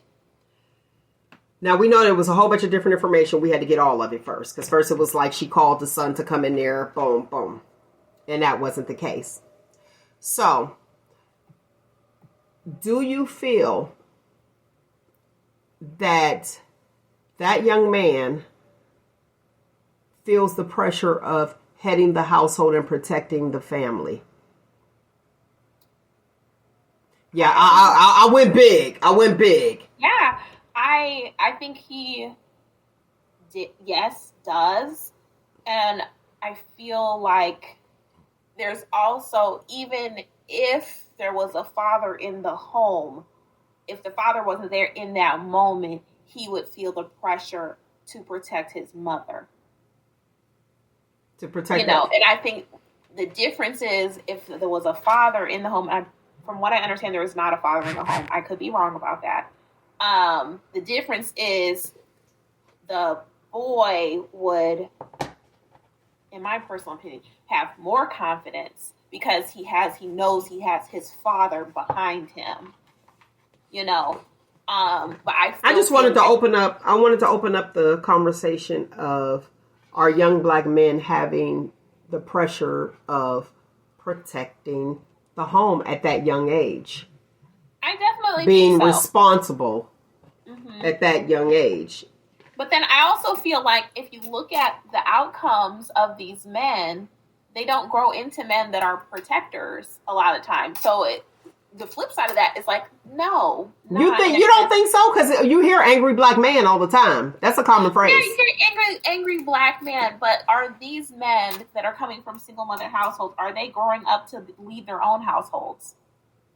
Or are they just making babies? Or the way they know how. Let's talk about the young man in Warren, and the surveillance camera caught him. I'm glad, I don't know if she had a baby cam or not, where the young man kicked the 1-year-old child and beat up the mother, and it's everywhere. It's everywhere. I haven't seen that one. Oh, it's everywhere. It's Warren, Ohio. You got to check it out. I was so. I'll check it out. He kicked the baby in the face, like that. There's a lot of men. There is something wrong with them mentally. There is a mental illness, and that's why women, especially black women, have got to be so careful about who we procreate with. But I don't even know if that was the father. But my point in that, I looked at it, or sleep with or date, right? I looked at it and I saw the anger, and I wasn't justifying it, but for somebody to do that to a baby, you got some serious psychological problems. Yeah. And it took me back to say, where is this stemming from? Is it because of the pressures that you have? Yes, we know that the upbringing plays a key role. You have people who were brought up, in good households, adopted, but you got to understand that bloodline's still there. Woo! And people are wanting, you can be the best person in the world, but I don't care what nobody say, your mother will be on crack. The whole time you ain't seen her only one time in your 50 years. That's still your mother, and you still want that. Mm-hmm. You know what I mean? Maybe not 50, maybe like 15 teenage years. You still love them. Mm-hmm. But when I saw that, I said, this boy got some psychological issues. Angry child. Was he angry before? Ladies, wake up. If he was in school and he was angry in school, flipping desks, honey, he ain't changed. And that masculinity, you don't need to be submissive to, because that's beating submission into you. Don't do it. Don't do it. Don't do it. When you see one red flag, it's usually a parade to follow. Mm-hmm. And I ain't looking for the band. Right. Okay. Let's see here. I want you to read this comment. Okay, so Carla Leah of Facebook said, this has been going on forever. This, my little man, he the man of the house, and giving them the name Daddy. Why would you call your baby Daddy? I heard that. I heard somebody say that before. Yeah. Or why would you as a mother put the pressure on them? I've heard that where the mother be like, well, that's women that are lonely, and then they want that love, and then to me it is an indication of an emotionally incestuous relationship. Like, it's an unhealthy household. Okay, but you know what? We tend to put that pressure on them at a young age by saying, if they have siblings, you protect your younger sister or brother. Absolutely. And it's that older one that's always got to protect, and that younger one be starting all the mess. Girl, I see it all like that is sibling dynamics. That is absolutely. But think about the pressures of the oldest child. Right. And we put that on them. Now, I don't know if that's a cultural thing or not, or if it's across the board. I'm going to have to ask a few of my non-melanated people. Do you have that pressure? Do you have the pressure of, you got to protect your mother that's a lot of pressure. That it's like, okay, so now as a child, I had to protect. Now I'm an adult. I have to protect. And how do I do that? And I've been protected. And the only way I know how to protect is to fight. I get incarcerated because I get incarcerated when I'm an adult and choose to fight. How do we break that cycle?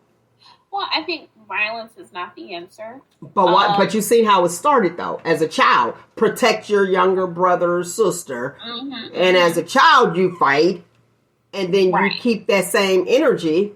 So violence isn't. But go ahead. Not fighting, but I guess fight smart.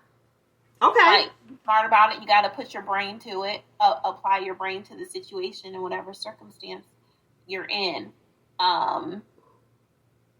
Because I do think you have to stand up for yourself. You have to have courage, as far as just having, morality and values and willing to stand up for what you believe in.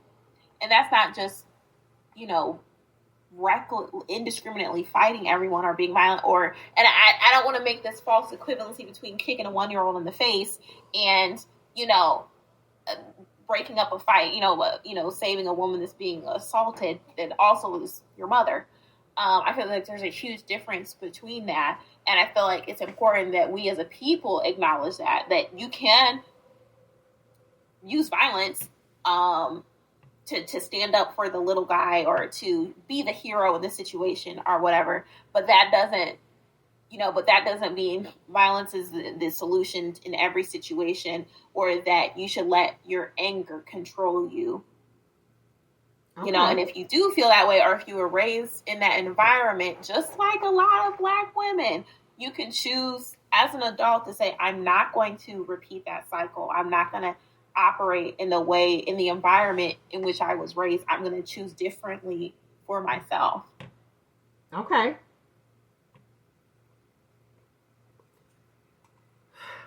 That's just so tragic. I'm just thinking, and I understand in Chicago, a whole lot of people carry guns, but I was trying to find the similarities there because I was like looking around, and then with this baby getting kicked, I was like, that boy's jacked up. He looked very, very young, not justifying it. He is being charged, child endangerment and all that. But I looked at that, and that child, they said, was 1 year old. But I don't know if the child was trying to protect the mother. I don't know.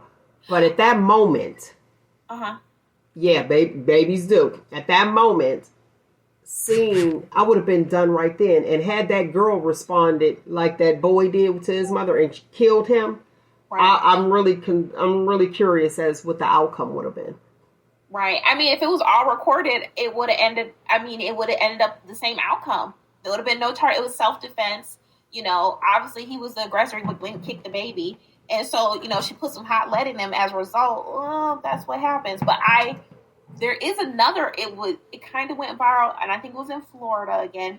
There was 2 Black children. I think they were in Target and they were in the electronics section. And then this man ran up to them. It was an 11-year-old boy and his maybe like 3 or 4-year-old brother. And he runs up, sucker punches the 11-year-old and then runs up to the 4-year-old and punches him out unconscious.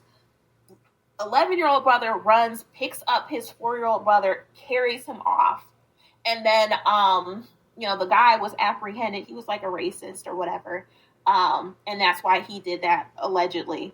But assaulting children is just unacceptable, especially strangers. There are kids that aren't even yours. And that doesn't make it any better. But when people have to understand that there's consequences to their actions. And some consequences will end your life. And that's just what it is. Okay. And it definitely can. Now, I did, I went to the comments. I put it up there for the viewers. I'll read it for the listeners. Only iron sharpens iron. No man in front of your sons is destined to fail. Now, the reason I brought that young man up over there, the baby was a boy child. Okay. That man kicked. And it's like how we got to find some type of solution And it is not the girlfriend's responsibility to fix the problems that your mother gave you. That's that right there is clearly something he was brought up with. Yes. And we're supposed to do what with that? And put some hot lead in it. I'm sorry. I sound mean, but that... We do not condone committing crimes up in here. Okay, but go ahead, I hear you. Self-defense. Okay, because no, men, it is not your romantic partner's job to fix or heal your childhood trauma. Whatever you're struggling with internally, it's your job to fix that. Go seek professional counseling, someone who actually has the skills and the training to assist you in resolving your issue. And I'm glad you mentioned that the little baby that got kicked was a boy, because there is a problem between older black men and younger black men and little black boys. There is some sort of disconnect, resentment, anger, a lot of negative feelings. And I think that is a major component of this cyclical issue, this generational issue. Like, why do older black men don't want to be bothered, don't want to guide, don't want to mentor in a large number, not just a minority few, these younger black men or these little black boys? As a community, as a group. All right, let's go to this comment. This is good. So Carla Lee of Facebook said, the Bible says it is better to put a milestone around your neck than to hurt a child. Meanwhile, you have parents, both of them. That's why I had to get here. But I had to walk you through it a little bit because we know how that goes. They'll be like, okay, one way, not the other way. Hold on. Now, you had a black man physically abuse this child. Okay. And then I asked the question about the mom and the pressures that a single mother will put on a black child. Mm-hmm.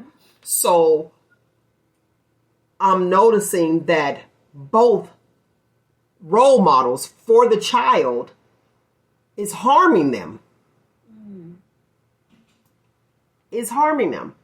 And we need to figure out solutions to prevent that from happening. And I understand being a mother, being a nurturer here, this is what you see. Yes, my mother had it hard. How often have we heard that? Where they're like, oh, I see my mother do it. My mother's a strong black female. We don't want to be strong. Well, and I feel we have to be.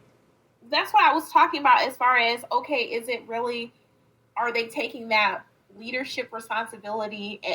First of all, are they actually taking it, and then are they is it carrying on into their adult life? Because a lot of times these men that come out of single parent households, it's like, oh, she's fine, she's got it. It's not, I have to take control, I have to be the leader. Back to the response. Submissive provider. Exactly. Back to the topic. Is this why we have these new aged men? I think is a major component of it. Major factor. It's like, okay, I got an option. Either I can be angry, I can do this, I can do that. And if I do that, I know where that's going to lead me. Don't want to do that. Okay, well, you strong, you independent. We did have that anthem. INDEPE. Remember that? A man wanted that. Okay. Or you had this my ride or die chick. No, that's not a turn on, sir. Real talk. Not at all. So come with another phrase. Why aren't these men talking about they are ride or die for their women? But this the new aged men. But we are allowing it. Just like it's like I don't like our pants. Okay, so a guy says because we can't. You can't ride or die for a woman?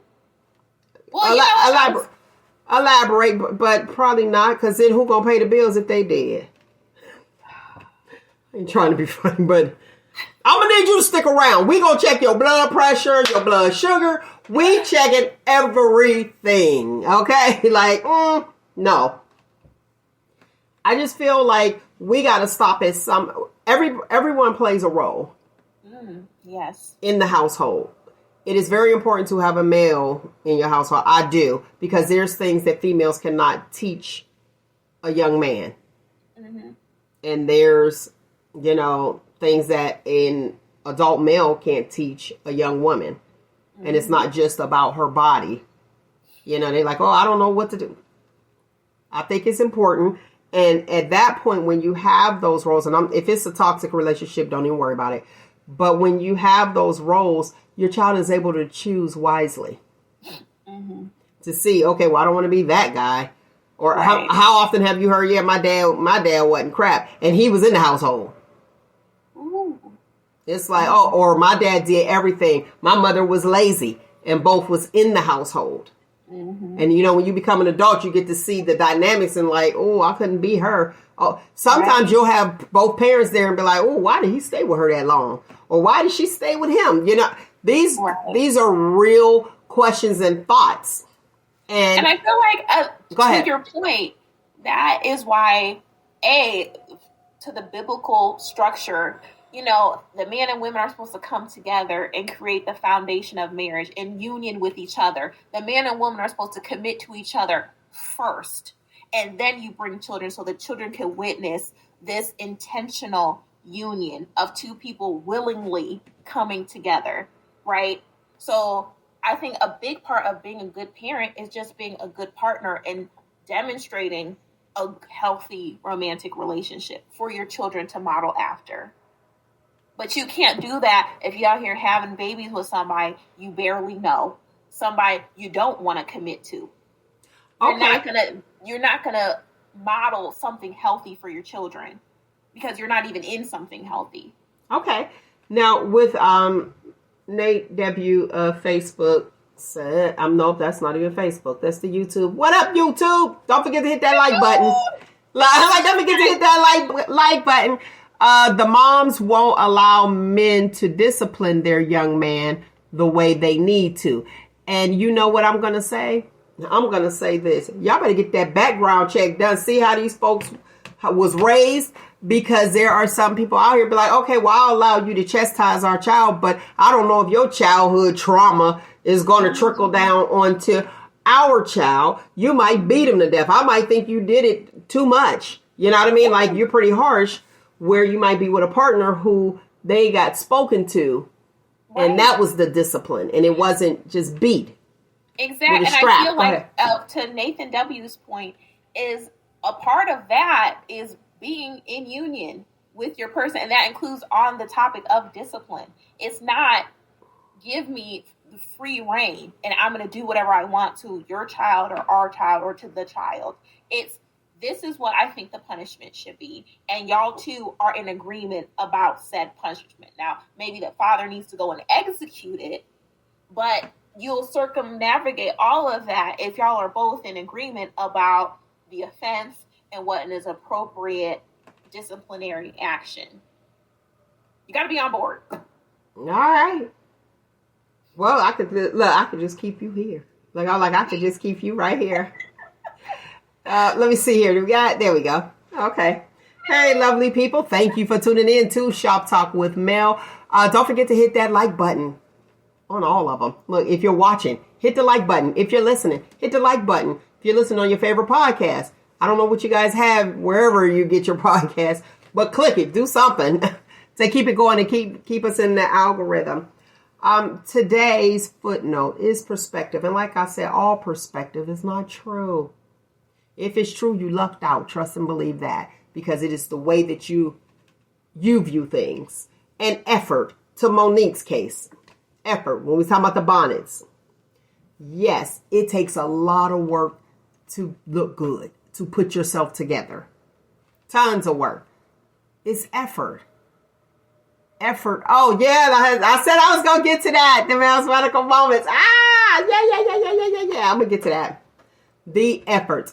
And for the Mel's Medical Moments, since we're running out of time because I got to get moving here, I will pick up next week and we're going to talk about the stroke in detail. All right? Thank you. I appreciate that. Thanks, Amber D. Keep me together, girl. Keep me together.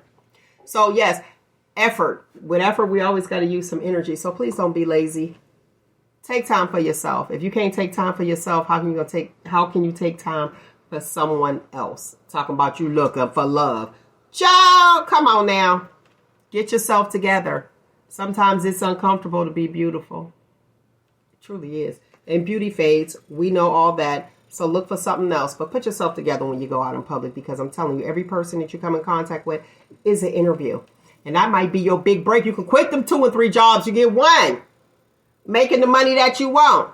And again, I don't see nothing wrong with the word gold digger. Y'all thought I was going to hit it. I don't want y'all mad. Y'all be sitting there trying to get rid of me. Oh, yeah. Your boy, listen, we going to pick up next week. Nathan, I finally caught something at the end. He says, and I put it up there, if you're a single mom, you have childhood trauma too. Not true. I disagree with that. Go ahead. Go ahead, Amber, real quick. Say what you got to say to that. You want to answer to that? Oh, no. I said next week. Next week? All right. So we're going to handle that. We got you next week. Write that one down. We're going to finish that one. That's off the hook. It's silly. All right, lovely people. That is my time. I thoroughly enjoyed you, as I do each and every single week. So tune in, and you can catch us on your favorite podcast. You can go back and listen if you're catching the show right now. Anytime.